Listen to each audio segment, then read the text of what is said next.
that hot mess that they air in the mornings called The View had to issue not one, not two, not three, but 4 corrections, legal corrections, 4 legal notes. Not to mention what they did at that debate, where once again, they tried to fact check only one side, and then when their fact checks got fact checked, they cowered. They cowered in fear. I mean, this is a pattern with them. I think the problem with that show is that show has this very specific ideological bubble in which they operate in. You know, and they always bring on a token conservative woman and they yell over her and silence her. And, you know, they did that with Megyn. Think daytime TV runs the show. That idea just got obliterated. Joe Rogan and Megyn Kelly teamed up and delivered a takedown so precise it left one host visibly rattled, struggling to hold composure. The tension was thick, the awkwardness palpable, and impossible to look away from. If you thought these pain lists were untouchable, consider this a wake-up call, their carefully curated image cracked live on camera. Stick around. What happened next is a moment you'll want to see. For it, yeah. There's nothing there. Sometimes comics do that. Yeah, and the other question is then, is that representative of a big constituency? I think probably yes. Well, a lot of MSNBC viewers are probably also thinking, I don't even think the MSNBC viewers, I think they're a little bit more sophisticated than that. Yeah. This is like low information, blue no matter who, like older housewives who are mad at the world. That's the appeal. It starts like any episode of The View, except this time, the chaos is turned up to 11. 5 women talk over each other like a well-rehearsed storm. Joy Behar dives into her latest moral panic. Whoopi Goldberg stares off into existential math calculations, and Sunny Host seems to be debating the laws of reality itself. No one is listening. Every interruption earns applause, as if just uttering words like empowerment or democracy deserves a standing ovation. If chaos had a daytime home, this would be it. Be sworn in as the 47th President of the United States, yay, on January 20th of this month. Not everyone's happy about it, and many people would like us to be more focused on the insurrection that he personally unleashed, if you ask them. As we discussed earlier, they think it's as bad as like the Holocaust, and you don't have to take my word for it. Here is Sunny Hostin. January 6th was an atrocity. It was one of the worst moments in American history. And when you think about the worst moments in American history, you know, like World War II, things that happened, you know, like the Holocaust, chattel slavery. Yeah, the January 6th is right up there next to the... Somewhere in the noise, someone tries to finish a thought, but it's instantly drowned by overlapping voices, dramatic reactions, and Anna Navarro's side eye that could curdle milk. This isn't debate. It's not discussion.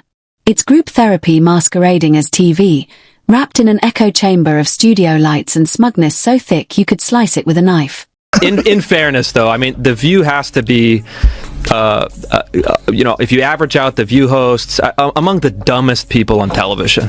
And so it's like they say the thing that people are thinking, but they say it very directly, so they expose whatever truth. But I don't think some of them are dumb. You don't think so? No, I don't think Sunny Hostin. You think it's deliberate? I think she's ideologically driven, and they have blinders on, for sure. I don't think Sunny's dumb, but Whoopi is certainly not the brightest person. And what she just said just doesn't make any sense. It's just like so silly to say. It's not a well thought out. It's like if you had an idea for a premise and you like it was totally baked and half baked, and you went on stage with it and just. Then Joe Rogan steps in, not yelling, just calm, unshakable, like a man who's seen it all. He's interviewed astronauts, monks, and people convinced shape-shifting lizards run the world.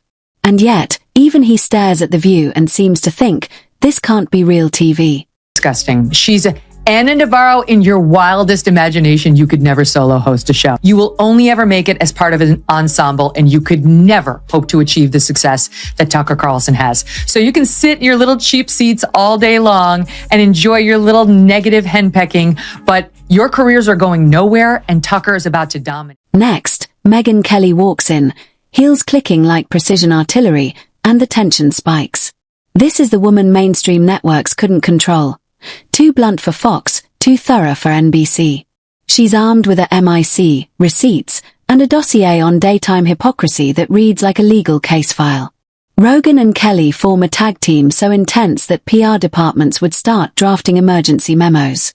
While Joy Behar struggles to spell authoritarian, Rogan calmly exposes the shallow research behind their outrage, turning the segment into what feels like an improved exercise at a wellness retreat. Kelly walks through contradictions like a gallery curator, dismantling the show's credibility with a single eyebrow raise. Hot mess that they air in the mornings, called The View, had to issue not one, not two, not three, but 4 corrections, legal corrections, 4 legal notes. We only have 3 of them on camera, but look at this. I have another legal note. Both Trump and Pam Bondi have denied allegations of a quid pro quo. I have a legal note. You want to take this one, Joy, or are you Matt good? Gaetz has long denied all allegations and has not been charged with any crime. That's true. Also, another legal note, Pete Hegseth's lawyer said he paid the woman in 2023 to head off the threat of a baseless lawsuit. He has denied any wrongdoing. Not to mention what they did at that debate, where once again, they tried to fact check only one side, and then when their fact checks got fact checked, they cowered. They cowered in fear. I mean, this is a... Rogan becomes the sledgehammer of logic, Kelly the scalpel cutting through fake seriousness, misplaced outrage, and whatever Ana Navarro calls strong arguments. For years, The View floated inside a protected media bubble, where moral grandstanding passed for insight. That bubble popped when Rogan and Kelly arrived, free from legacy media, free from applause chasing, armed with facts and irony.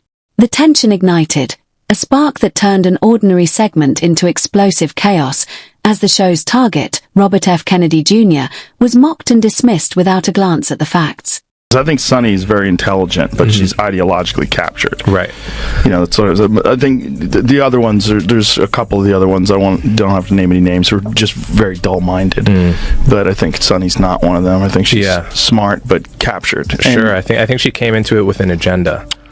They didn't stop at one guest. Free speech itself got tossed into the fire. Any opinion outside the studio-approved narrative was suddenly dangerous. Rogan laid out the logic calmly, eyebrow raised, cutting the segment apart with precision. He exposed the obvious. The hosts don't watch the content they attack, check basic facts, or try to understand opposing views. Instead, staged outrage is all that matters.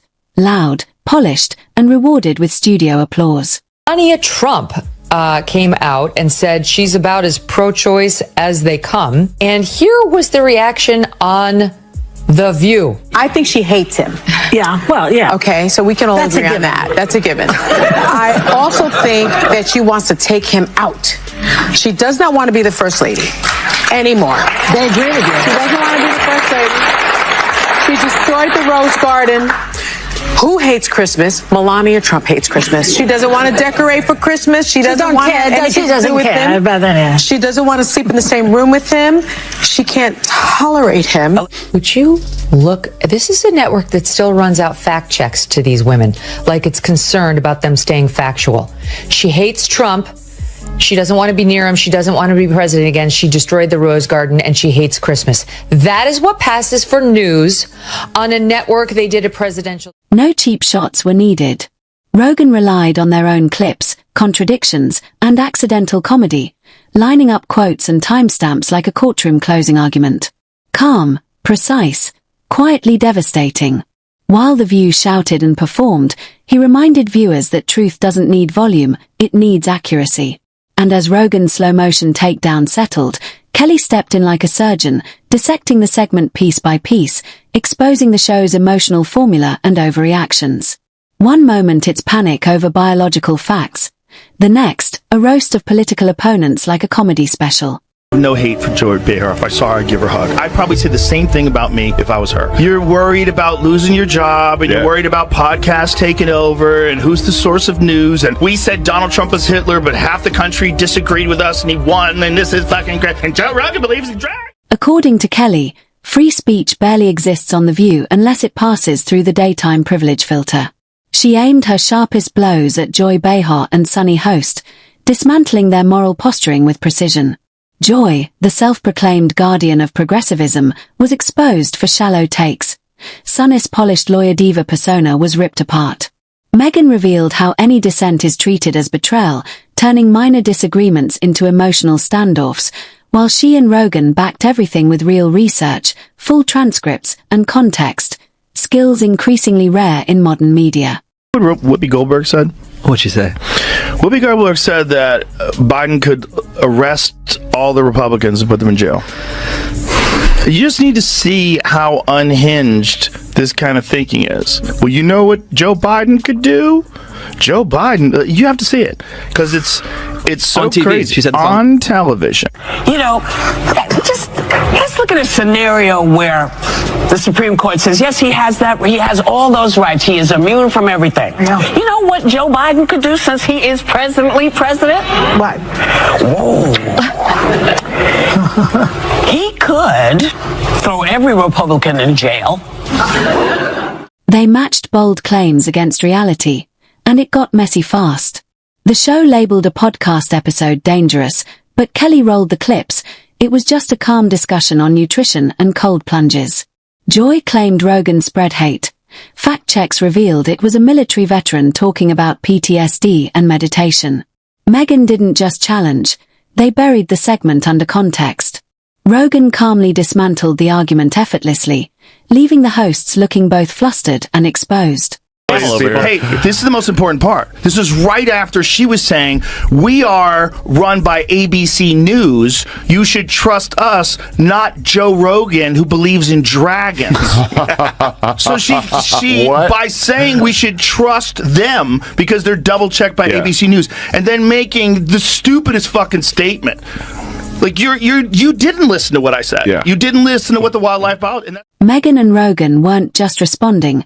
They were holding a mirror to the show. While The View clung to applause cues and moral grandstanding, they highlighted misinformation, hypocrisy, and selective outrage. Remember the COVID claims later debunked?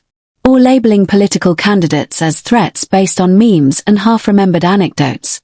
Rogan invites differing opinions. Megyn reads real case files. When evidence mounts, the predictable chorus begins. We're being silenced. But nationwide audiences see the truth.